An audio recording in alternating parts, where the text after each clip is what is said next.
Buenos días. Hoy vamos a trabajar con mis compañeros Jesús Villota, Camilo Castillo y mi persona María Paola Carvajal un tema muy importante en la física 2, lo que es la termodinámica. Iniciamos con el concepto clave de la temperatura. Pero, ¿qué es la temperatura? Bueno, muchas veces lo asociamos a que algún objeto está frío o caliente, pero eso va más allá. La temperatura la podemos cuantificar. ¿Y cómo se logra esto? Bueno, para eso está la ley cero de la termodinámica. Pero ¿qué nos dice la ley cero? La ley cero establece que si dos sistemas están en equilibrio, entonces un tercer sistema también va a estar en equilibrio con este y todos van a tener la misma temperatura, donde no hay transferencia neta de calor entre ellos. Seguimos con los termómetros en escala de temperatura. Los termómetros funcionan porque una propiedad física cambia con la temperatura. Esta propiedad ya puede ser volumen, la presión del gas, pero para ser más preciso en estos casos se usa el termómetro de gas a volumen constante. Seguimos con las escalas de temperaturas. Una de las escalas más conocidas es la grados Celsius. Ya puede ser vista está en los diferentes termómetros y a continuación podemos representar de manera lineal cómo varía la presión y la temperatura. Aquí podemos ver que cuando la presión es cero, la temperatura es menos 273.15 grados. Y de aquí podemos tener el punto de partida de la escala Kelvin o también conocida como absoluta de temperatura. Y podemos decir a través de una fórmula que la temperatura en Kelvin va a ser la sumatoria de la temperatura en grados centígrados más 273.15. Seguimos con otra de las escalas que es la de Fahrenheit. Dicha escala ubica la temperatura como un punto de hielo en los 32 grados Fahrenheit y en el punto de vapor a 212. Al relacionar la temperatura de Celsius y Fahrenheit, obtenemos a continuación una fórmula que nos dice que la temperatura en Fahrenheit va a ser 9 quintos de la temperatura en Celsius más los 32 grados en Fahrenheit. Y cuando vamos a hablar sobre los cambios de temperatura, puede tener un sistema entre las temperaturas Celsius, Kelvin y Fahrenheit, podemos decir que el cambio de temperatura en Celsius es igual al cambio de temperatura de 5 novenos en el cambio de la temperatura en Fahrenheit.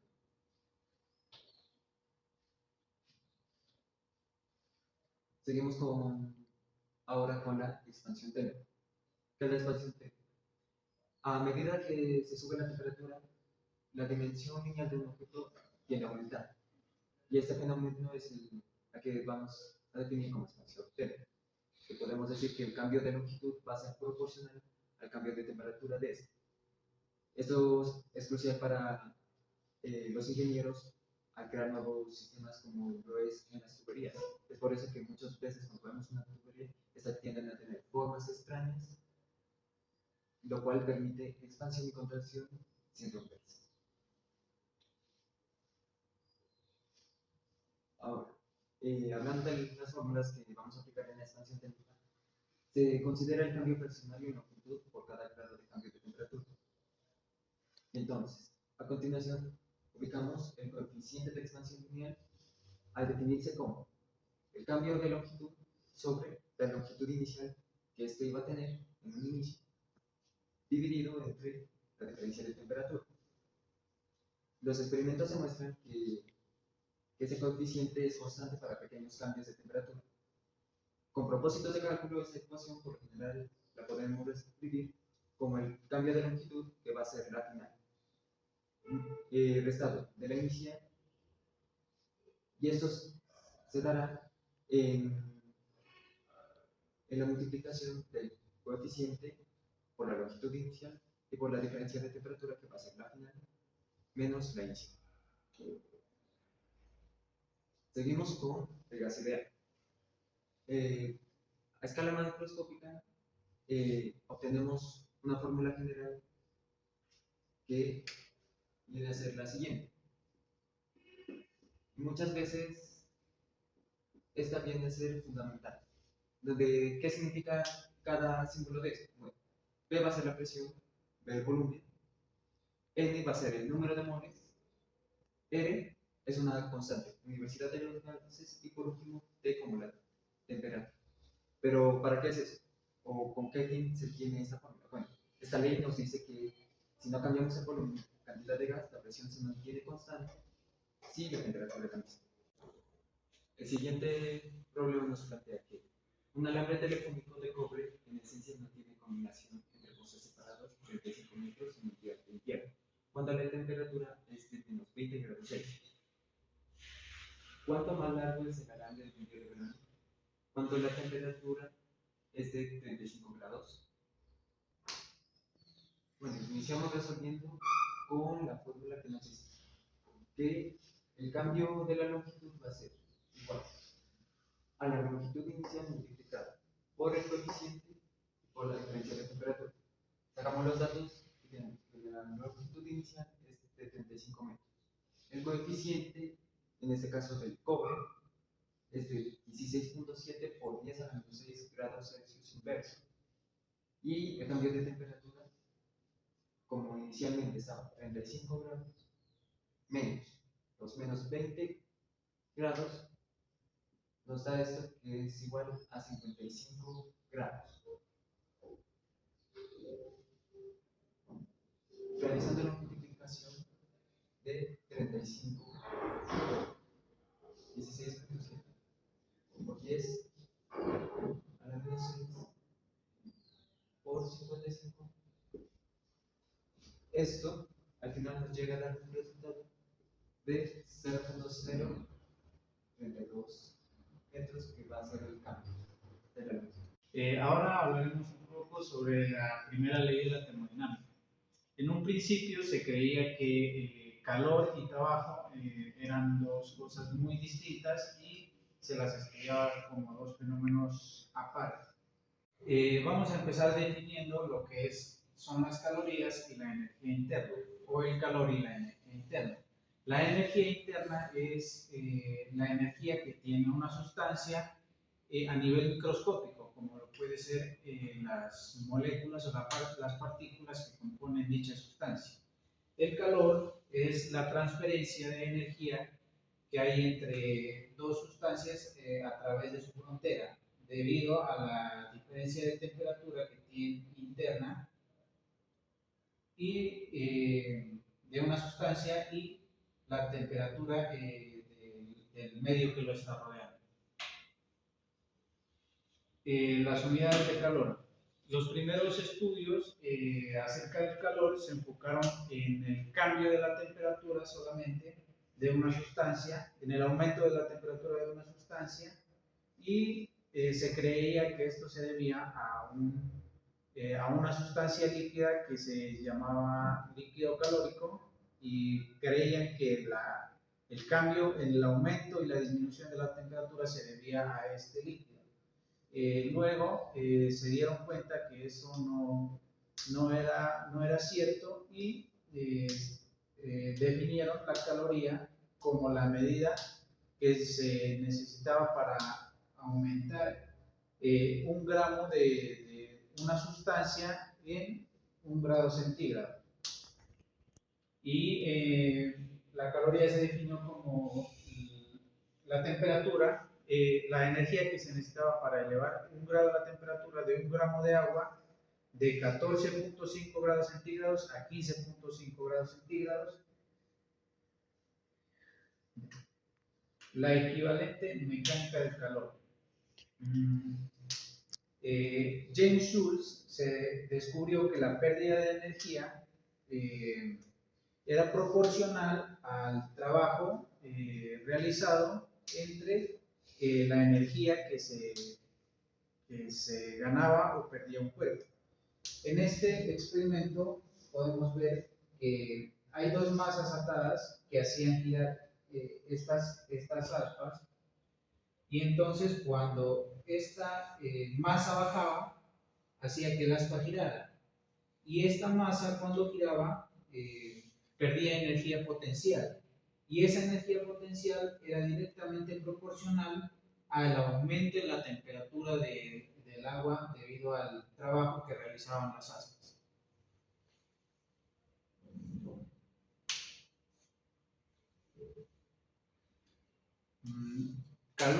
Ahora hablaremos del calor específico y la calorimetría. La capacidad térmica de una sustancia se define como la cantidad de energía necesaria para aumentar la temperatura de una sustancia, y se define como la energía es igual al calor específico multiplicado por el cambio en la temperatura. Y el calor específico de una sustancia es la capacidad térmica por unidad de masa. Entonces, esto, al dividirlo entre esto, lo podemos expresar como C igual a Q sobre el cambio en la temperatura. Y como el calor específico de una sustancia esto es la capacidad térmica por unidad de masa, podemos representarlo así, y esto quedaría que C es igual a Q dividido entre M por el cambio en la temperatura. Como lo habíamos mencionado anteriormente, la primera ley de la termodinámica obedece la ley de la conservación de la energía. Entonces, al suponer que tenemos una sustancia,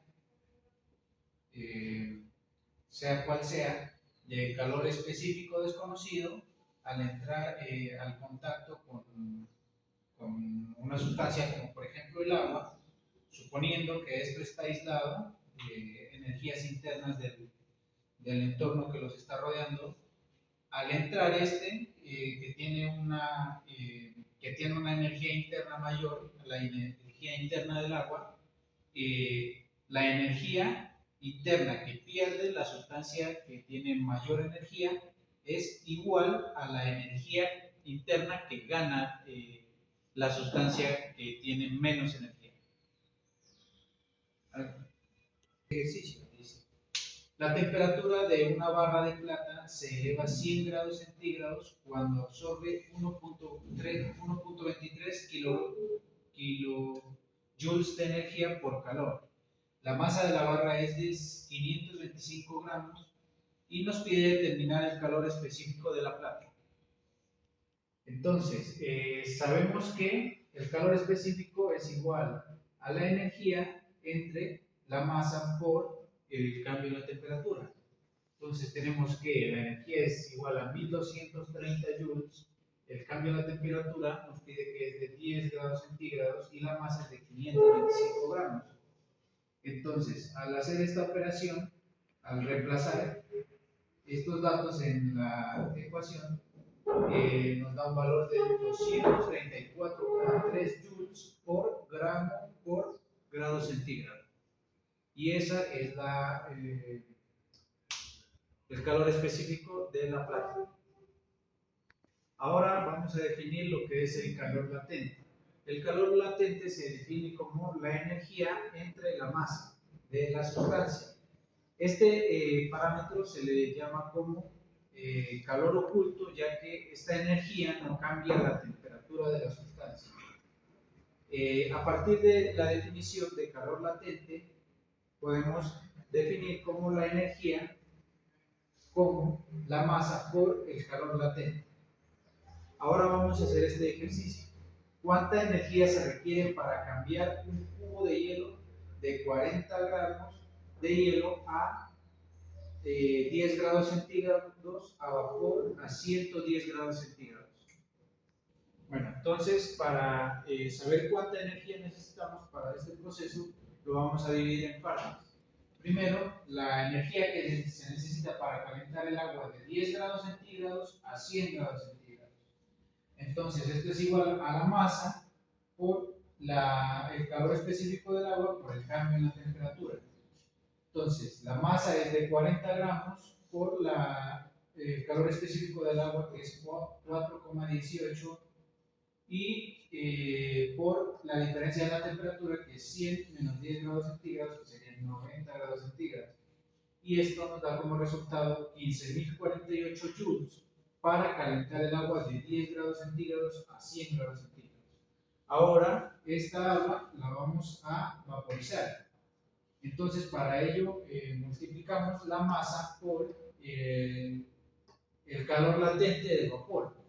El calor latente del vapor es 2260 joules por gramo. Entonces, multiplicamos los 40 gramos por el calor latente del vapor y esto nos da como resultado 90.400 joules. Y ahora este vapor lo vamos a calentar a 110 grados centígrados. Entonces, multiplicamos la masa por el calor específico del vapor por el cambio en la temperatura. La masa que sigue siendo 40 gramos, el calor específico del vapor que es 2 joules por gramo y la temperatura que son 10 grados centígrados. Y esto nos da como resultado 800 joules. Y entonces la energía total que necesitamos para todo este proceso es la suma de las energías anteriormente obtenidas. Entonces es Q1 más Q2 más Q3. Entonces sería 15.048 joules más 90.400 joules más 800 joules. Y esto nos da como resultado 106 por 10 a la 5 joules. Ahora hablaremos de trabajo y calor en procesos termodinámicos. Como sabemos, el trabajo y el calor hacen que la energía interna de una sustancia aumente o disminuya. El calor lo que hace para hacer que esta energía cambie se debe a la diferencia de temperatura entre la sustancia y el medio que lo rodea. Y el trabajo depende de la presión y del volumen, si se expande o se comprime, y su fórmula general es el trabajo es igual a la integral desde el volumen final hasta el volumen, desde el volumen inicial hasta el volumen final de la presión por el diferencial del volumen. Ahora vamos a ver algunas aplicaciones de la primera ley de la termodinámica. Analizaremos procesos termodinámicos ideales aplicados a un gas dentro de un pistón. Pueden haber varios procesos. Primero veremos el proceso adiabático, que en este caso no hay transferencia de temperatura entre el gas y el entorno. En este caso, entonces el calor es igual a 0 y el cambio en la energía interna es igual al trabajo. Ahora, un proceso isobárico. En este caso, la presión es constante y el trabajo es igual a menos la presión por el volumen final menos el volumen inicial. Tenemos también un proceso isovolumétrico que es donde el volumen no cambia. Entonces, en este proceso, el trabajo es igual a 0 y la energía interna, el cambio en la energía interna es igual a el calor. Y el proceso isotérmico, que en este caso la temperatura se mantiene constante. Ahora vamos a resolver este ejercicio. ¿Cuánto trabajo se consume en el vapor cuando un mol de agua a 100 grados centígrados hierve y se convierte en un mol de vapor a 100 grados centígrados a un átomo de presión? Suponiendo que el vapor se comporta como un gas ideal, determinar el cambio en energía interna. Como tenemos la ecuación de que el trabajo es igual a menos la presión por el cambio del volumen y tenemos la presión, ahora necesitamos encontrar el volumen que lo encontraremos despejando el volumen de la ecuación de los gases ideales. Entonces multiplicamos el número de moles por la constante universal de los gases ideales por la temperatura entre la presión. Al reemplazar todo esto nos da un valor de 0,0306 metros cúbicos, que ese sería el volumen del gas. Entonces este volumen lo reemplazamos en esta ecuación y nos da un valor de menos 3,09 por 10 a la 3 joules. Y ahora sí vamos a encontrar la energía que necesitamos para encontrar el cambio de energía. Necesitamos encontrar el calor del vapor. Entonces multiplicamos el número de moles por el cambio de entalpía de evaporación, que equivale a 40,7. Entonces esto nos da un valor de 40,7 por 10 a la 4, y este valor lo reemplazamos en esta ecuación de aquí, y esto nos da como resultado 4,38 por 10 a la 4 joules. Hablaremos de los mecanismos de transferencia de energía. Primero debemos aclarar que la conducción se presenta solo si hay una diferencia de temperatura entre dos partes del medio de conducción. Esa velocidad de transferencia la podemos definir como la potencia es igual al calor que se transfiere a través del tiempo. O también se lo define como el cambio de la temperatura entre la distancia.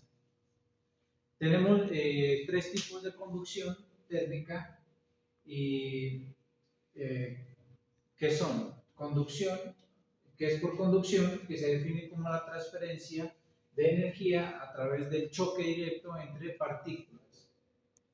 Por convección es la transferencia mediante el movimiento o circulación del fluido o del gas, cuando el fluido, por ejemplo, caliente, por ejemplo, cuando ponemos a hervir agua, estas partículas de acá abajo, cuando se van calentando, son menos densas y tienden a salir.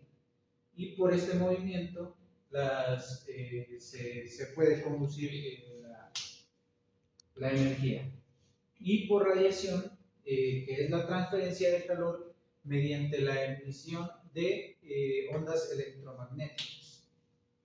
Y a diferencia de la conducción de la conducción térmica a través de conducción y de convección, esta no necesita un medio para propagarse.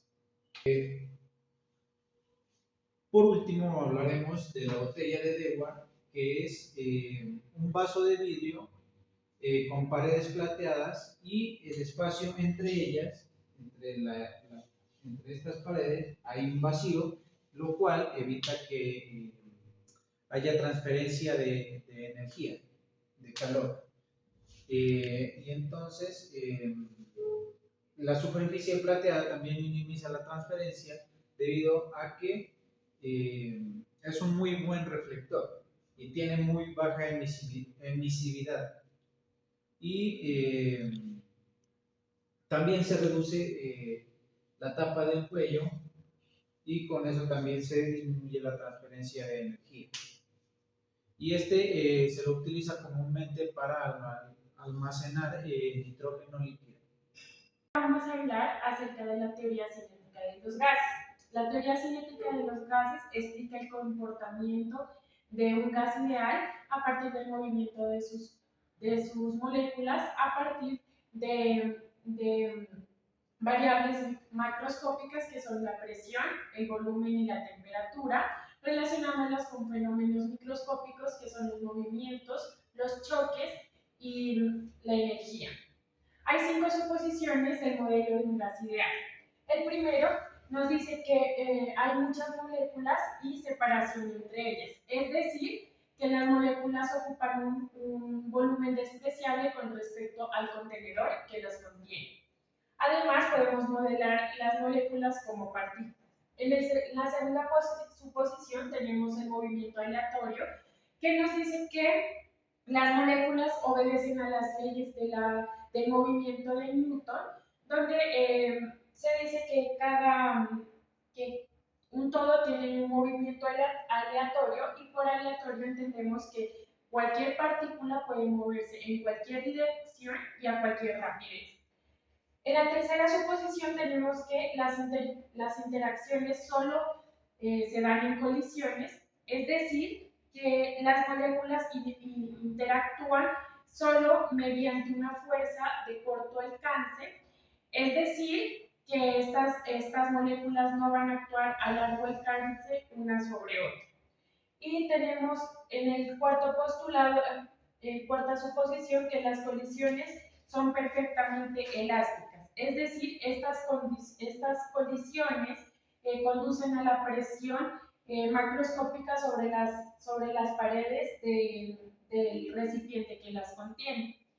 Y en la quinta suposición de este modelo molecular del gas ideal tenemos que las moléculas son idénticas. Es decir, que podemos considerar un gas ideal como una sustancia pura.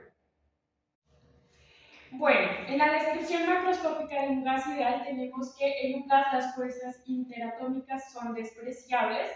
En un gas no hay una separación de equilibrio para los átomos, por lo tanto no se puede definir un volumen a una temperatura dada. El gas no tiene ni un volumen ni una presión fija. El volumen va a depender del contenedor del volumen del contenedor, y la presión va a depender del tamaño del recipiente que contenga el gas. Es decir, que estas moléculas se mueven libremente, no hay fuerzas que las frenen o que las junten. Además, el gas se adapta al volumen del recipiente y es totalmente despreciable.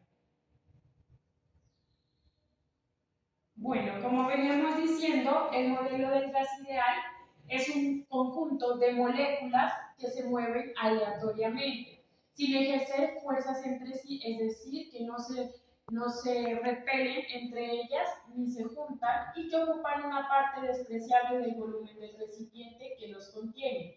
Es decir, que el volumen del gas es muy pequeño a comparación del espacio que ocupan, y podemos decir que las fuerzas entre sí no se atraen ni se repelen, y tenemos aquí la ecuación de estado de un gas a presión baja, donde, bueno, lo vamos a volver a escribir por acá, como mi compañero ya la había explicado, pero la vamos a explicar un poco más.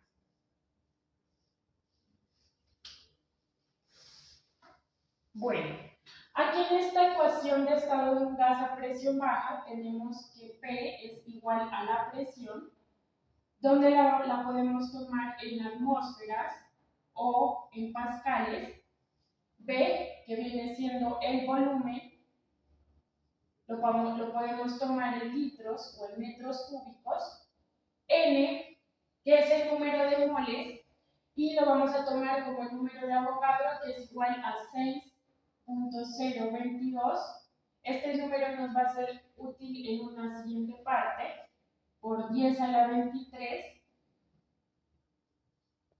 Y R, que es una constante universal de los gases, que en este caso tenemos que va a depender de las unidades con las que estemos trabajando. En este caso, si lo trabajamos en litros por por atmósfera, nos da igual a R igual a 0,082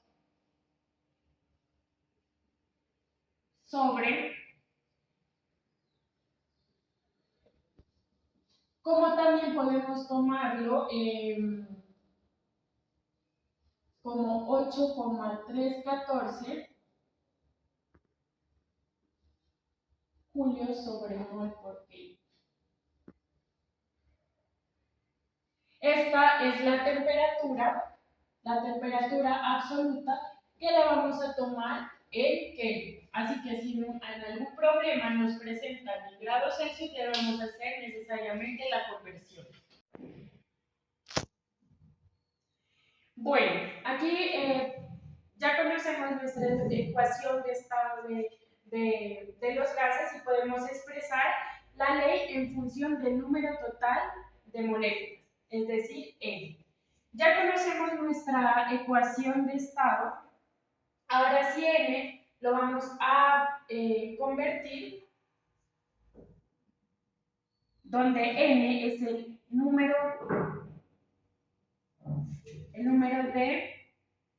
total de moléculas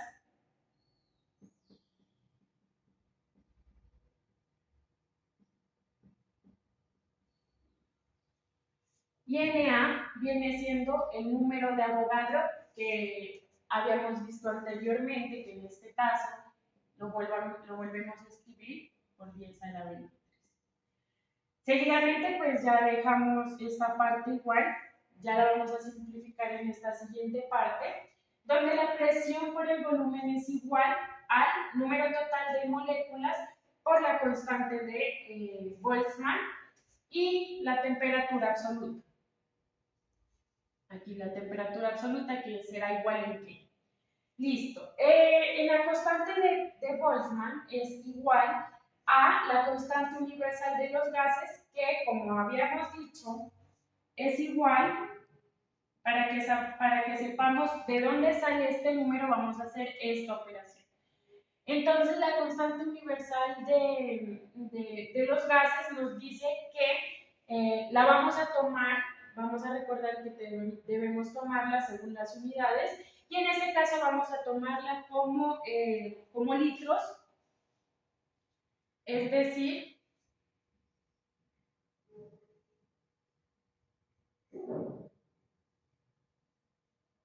$0.82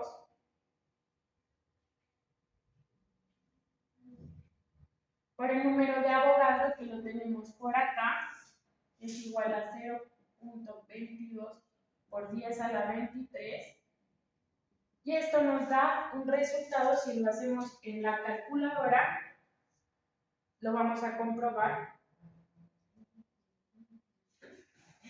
Es igual a 1,38 por 10 a la 23 julios por Kelvin.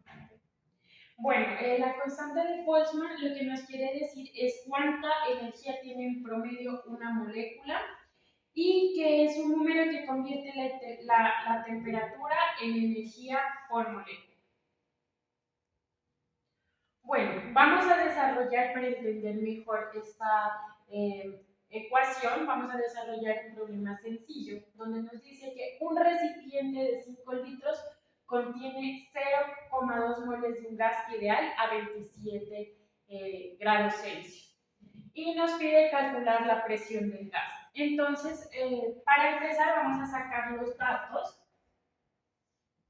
Ahorita ya... Primero iniciamos a sacar los datos. Tenemos que el volumen es igual a 5 litros. El número de moles es igual a 0,2 moles. Y el gas ideal está a una temperatura igual a 27 grados Celsius. Como habíamos dicho, es necesario que realicemos una conversión de Celsius a grado Kelvin. Para ello vamos a hacer lo siguiente. Ya tenemos nuestros datos. Vamos a recordar la ecuación de estado de un gas, que es igual a la presión por el volumen igual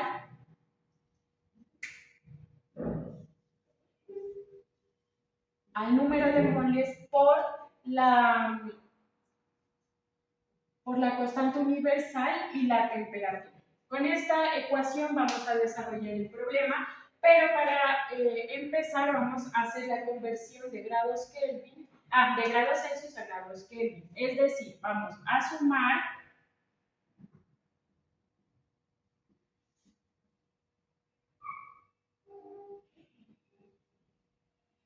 y esto nos da como resultado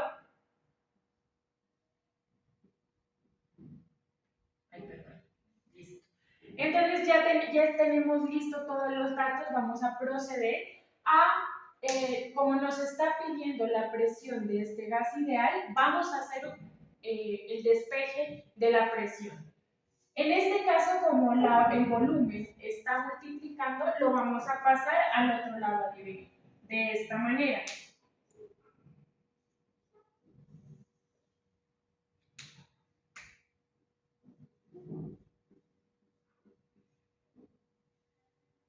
Listo, ya tenemos nuestra ecuación despejada, así que vamos a hacer el reemplazo de los datos que ya los tenemos para acá. Así que simplemente ahora vamos a hacer la operación y a reemplazar los datos que ya tenemos.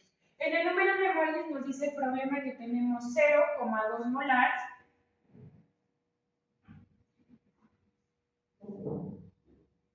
por la constante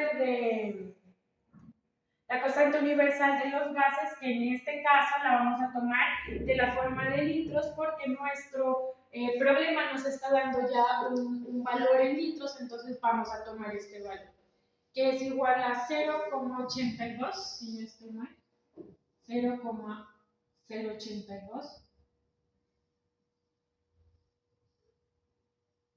Ya sabemos que litro por atmósfera y bueno, esas son las unidades. Por la temperatura, que es lo que hicimos la conversión, que son 300 Kelvin.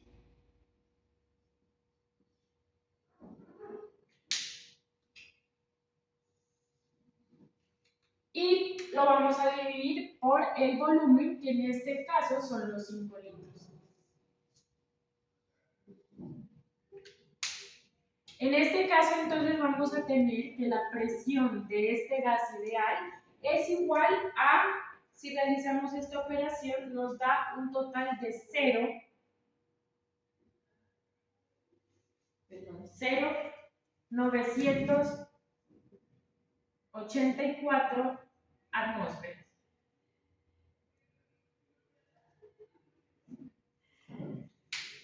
Y así podemos responder al problema que la presión de este gas ideal es igual a 0,984 atmósferas. Bueno, tenemos otro ejercicio igualmente sencillo donde vamos a tomar la temperatura. ¿Qué nos dice este problema? Nos dice que un gas ideal ocupa un volumen de 8 litros a una presión de 1,5 atmósferas, y si en el recipiente hay 0,40 moles de gas, ¿cuál es la temperatura del gas?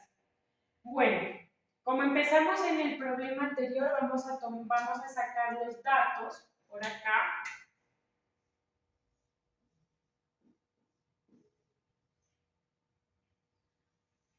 Nos dice que tenemos un volumen igual a 8 litros a una presión. Esta vez el problema nos está dando ya la presión, que es igual a 1,5 atmósferas, y nos dice que tiene un número de moles de 0,40 de este gas, ¿no? Listo. Nos está preguntando cuál es la temperatura de este gas. Entonces, ya obtenidos los datos, vamos a nuevamente hacer el uso de nuestra ecuación de estado de la presión por el volumen.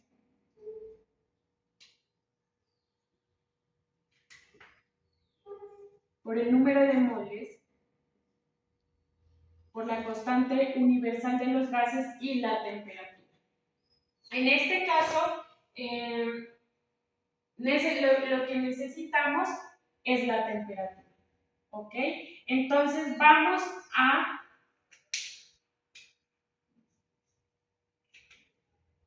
esto que está multiplicando, bueno, notemos esta presión y este volumen. Esto que está multiplicando a la temperatura, vamos a pasarlo al siguiente lado a dividir de esta manera. Listo. Ya tenemos despejado nuestra ecuación, así que vamos a hacer el reemplazo de los valores de esta manera. Tenemos que una presión es igual a 1,5. Podemos colocar las unidades o simplemente ya lo tenemos en cuenta. Bueno, vamos a colocarlas para entender un poco más. Tenemos un volumen de 8 litros. Nos dice que tenemos 0,40 moles de este gas por la constante universal, que ya sabemos que es igual, podemos colocarle entre paréntesis, la constante universal que es igual a 0,082 y podemos colocar igualmente la dosis.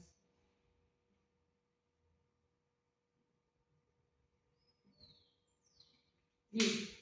Al hacer esta operación con nuestra calculadora, ahí lo pueden hacer desde su casa, tenemos que es igual a 366 Kelvin. Recordemos que los resultados siempre deben darse en grados Kelvin.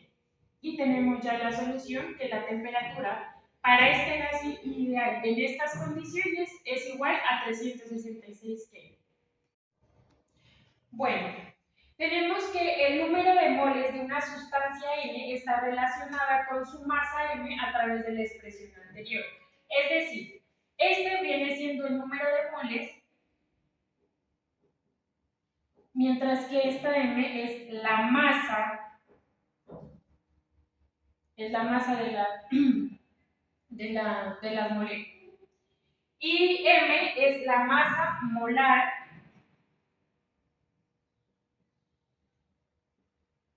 de la sustancia. Esta masa molar de cada elemento es la masa atómica expresada en gramos mol, que podemos encontrarla en la tabla periódica. Bueno, ahora vamos a hablar acerca del calor específico molar de un gas ideal. El calor necesario para cambiar la temperatura de un gas ideal va a depender del proceso termodinámico.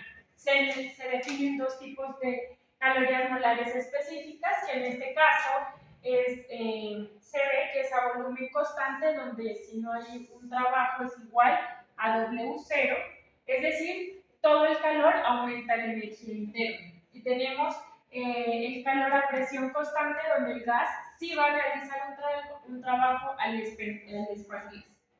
Bueno, para entender estas ecuaciones tenemos que Q es el calor suministrado,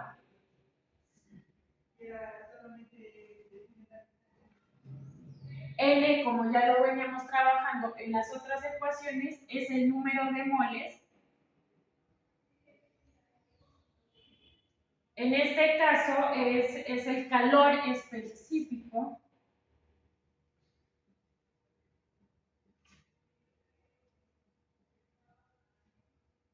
A volumen constante. Y este es el cambio de temperatura.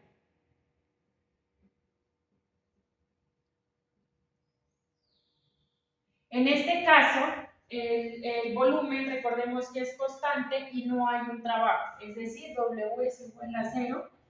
Mientras acá la presión es constante, de igual manera, Q es igual al calor suministrado en el número de moles y simplemente va a cambiar que es el calor específico molar a presión constante. Y esto ya sabemos que es el cambio de temperatura. Bueno, en el siguiente tema tenemos las máquinas térmicas, la entropía y la segunda ley de la termodinámica. Bueno, una máquina térmica es un dispositivo que convierte la energía en otras formas de energía útil, como por ejemplo la energía cinética. En general, una máquina térmica conduce una sustancia de trabajo a procesos cíclicos, durante los cuales en el paso número 1 se extrae energía de un foco de mayor temperatura, y segundo, la máquina realiza un trabajo, y tercero, la máquina cede energía a un foco de menor temperatura. Bueno, en la representación esquemática de una máquina térmica la máquina absorbe una cantidad de energía del foco caliente y la máquina va a realizar un trabajo, lo que se ve representado como W.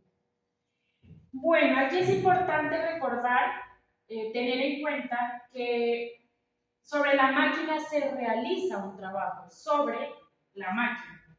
Es decir, que esto tiene un valor negativo, que lo hemos representado en esta parte. Puesto que la sustancia de trabajo recorre un ciclo y sus energías iniciales y finales son iguales. Es decir, que el cambio de energía es igual a cero.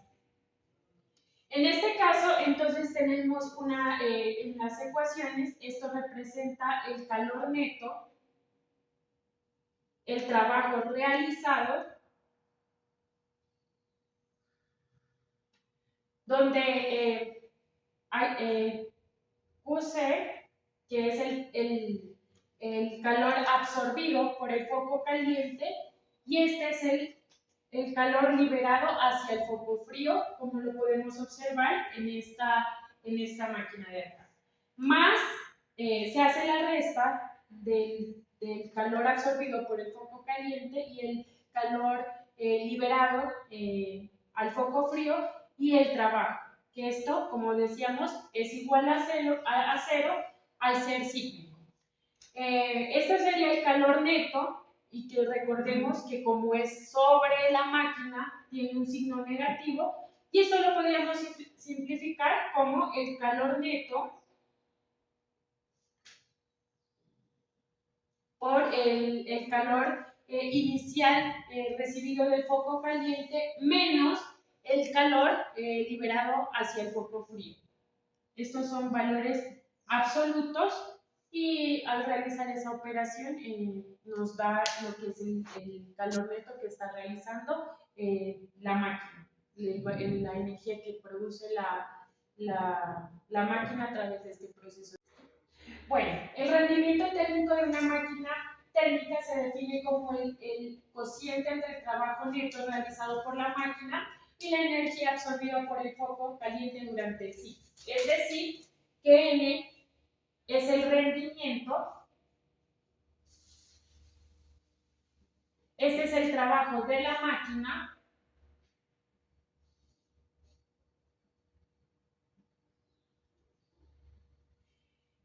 Este es el calor absorbido por el foco caliente y hacemos esta operación que es igual al el calor absorbido por el foco caliente menos el calor expulsado hacia el foco frío dividido sobre el calor absorbido del foco caliente. De esta manera podemos simplificarlo como 1 menos el calor expulsado hacia el foco frío dividido entre el calor absorbido por el foco caliente.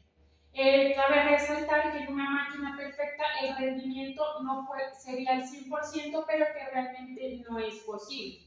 Es decir, que si N, el rendimiento es igual a 1 y la energía expulsada hacia el foco frío es 0, esta máquina sería perfecta, pero en realidad no es posible. Bueno, seguimos ahora con los procesos reversibles e irreversibles. Cuando hablamos de un proceso reversible, quiere decir que cuando tenemos un proceso a medida que vamos aumentando, nosotros podemos devolvernos a las condiciones iniciales y para que cada punto de dicho camino sea en equilibrio térmico. Y un proceso irreversible es aquel que no cumple estas condiciones, es decir, que no podemos devolvernos a las condiciones iniciales. Ahora seguimos con la máquina de Carnot. La máquina de Carnot es una máquina técnica que fue creada con la capacidad de que al operar en un ciclo reversible ideal, denominado el ciclo de Carnot, entre dos reservorios de energía, es la máquina más eficiente posible que se ha visto o se ha creado. El trabajo neto realizado por una sustancia de trabajo a través del ciclo de Carnot es el máximo trabajo posible para una cantidad dada de energía y suministrada a la sustancia a la temperatura más alta.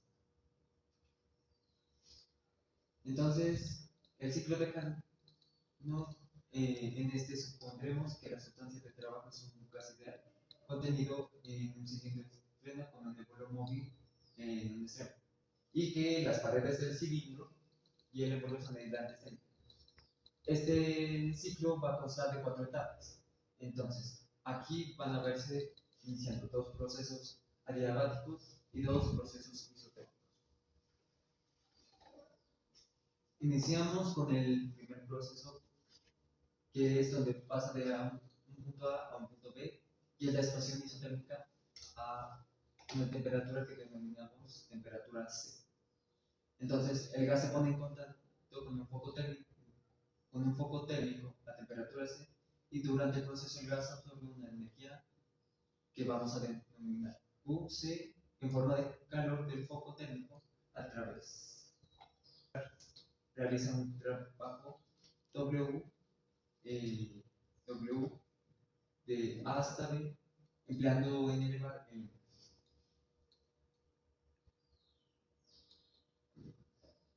Bueno, seguimos con la segunda fase del ciclo, que es de B hasta C. Y se trata sobre la expansión adiabática, donde la base del cilindro se reemplaza por un material aislante térmico y el gas se expande adiabáticamente. Es decir, que ninguna energía entra o sale del sistema en forma de calor. Y durante el proceso, la temperatura baja de la que teníamos inicialmente de DC a F. Y el gas realiza un trabajo que va desde el punto B hasta el punto C, empleado para elevar el IEM. Seguimos con el tercer proceso, que ahora es desde el punto C al punto D, donde se ve la compresión isotérmica. Aquí el gas se pone en contacto térmico con un foco a una temperatura, y se comprime isotérmicamente a dicha temperatura que esté del foco. El gas cede una energía al foco térmico denominada QF, y el trabajo realizado sobre el gas va a ser del punto C al punto D. Seguimos con el cuarto proceso, y es donde va a repetirse, que es del punto D al punto A. Y aquí es la compresión adiabática.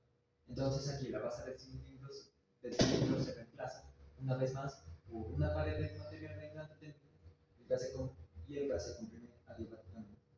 Aquí la temperatura del gas vuelve a pasar de TF a TC. Y el trabajo realizado sobre el gas va a ser del punto D al punto A. Recordemos una vez más que el trabajo a medida vuelve a retomarse de A a D, y otra vez de D a A.